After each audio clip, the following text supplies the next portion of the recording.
Bismillahirrahmanirrahim. Assalamualaikum warahmatullahi wabarakatuh.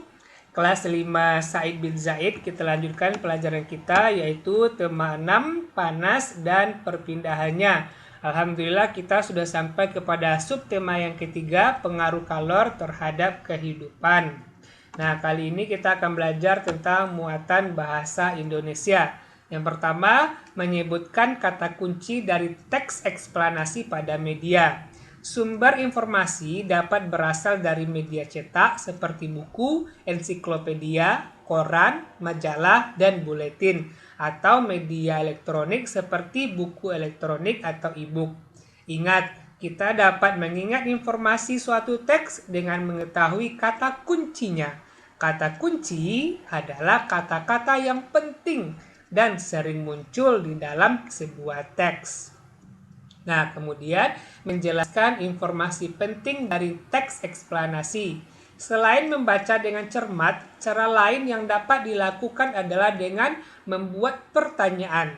Kamu dapat membuat pertanyaan pada masing-masing paragraf dengan menggunakan kata tanya. Setelah itu, jawablah pertanyaan yang telah dibuat berdasarkan isi teks.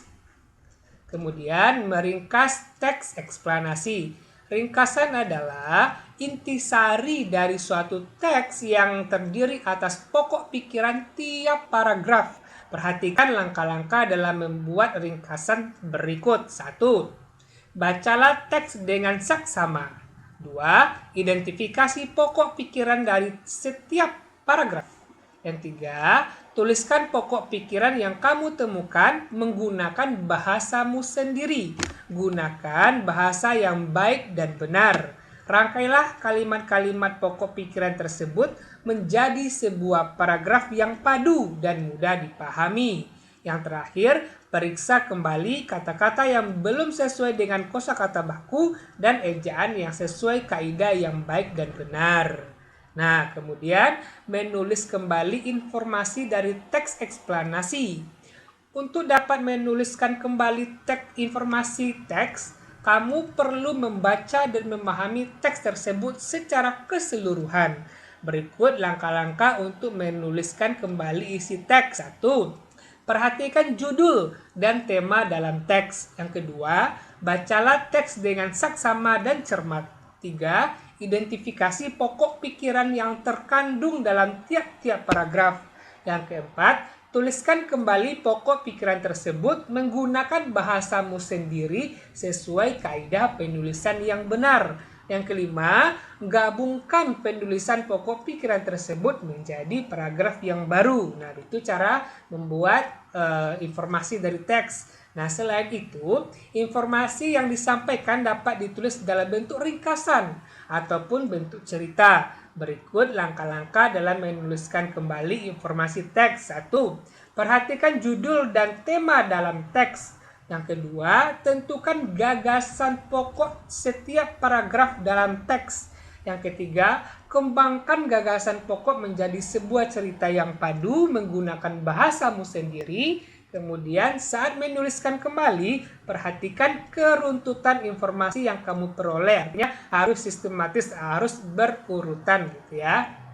Nah, kemudian membuat ringkasan teks eksplanasi dalam bentuk peta pikiran juga bisa. Bisa membuat ringkasan peta pikiran juga bisa ya. Nah, kamu dapat meringkas teks eksplanasi dengan membuat peta pikiran. Ingat, ada hal-hal yang harus diperhatikan dalam meringkas teks eksplanasi. 1. Membaca judul teks terlebih dahulu untuk mengetahui gambaran informasi secara keseluruhan. 2. Menggali informasi lebih dalam sehingga dapat memahami isi teks. Nah, contohnya ini.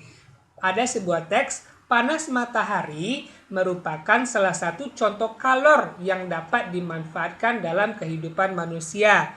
Panas matahari dapat dimanfaatkan sebagai sumber energi alternatif dalam kehidupan. Pemanfaatan panas matahari dapat membantu mengatasi permasalahan listrik di daerah atau desa terpencil dengan menggunakan panel surya. Panel surya merupakan lempengan besi atau bahan lain yang mengilat. panel surya dijadikan sebagai sarana untuk menangkap panas matahari dan mengubah menjadi listrik. Nah, kemudian kita buat pertanyaan dan jawab sesuai dengan paragraf tadi. Contohnya kata tanya apa? Apa sumber kalori yang dimanfaatkan? Jawabannya adalah panas matahari. Kemudian apa manfaat panel surya? Adalah untuk mengatasi permasalahan listrik di daerah atau desa terpencil. Nah, bagaimana cara panel surya menghasilkan listrik? Yaitu lempengan besi yang mengkilat menangkap panas matahari kemudian mengubah menjadi listrik. Nah, setelah kita membuat daftar pertanyaan dan jawaban, maka kita gabungkan menjadi sebuah informasi penting. Nah, panas matahari dapat digunakan untuk mengatasi permasalahan listrik di daerah atau desa terpencil. Salah satu caranya adalah dengan memanfaatkan panel surya yang menyerap panas matahari tersebut menggunakan lempengan besi untuk diubah menjadi listrik. Nah, begitu ya. Nah, silakan antum buat tugasnya di classroom. Jazakallah. Assalamualaikum warahmatullahi wabarakatuh.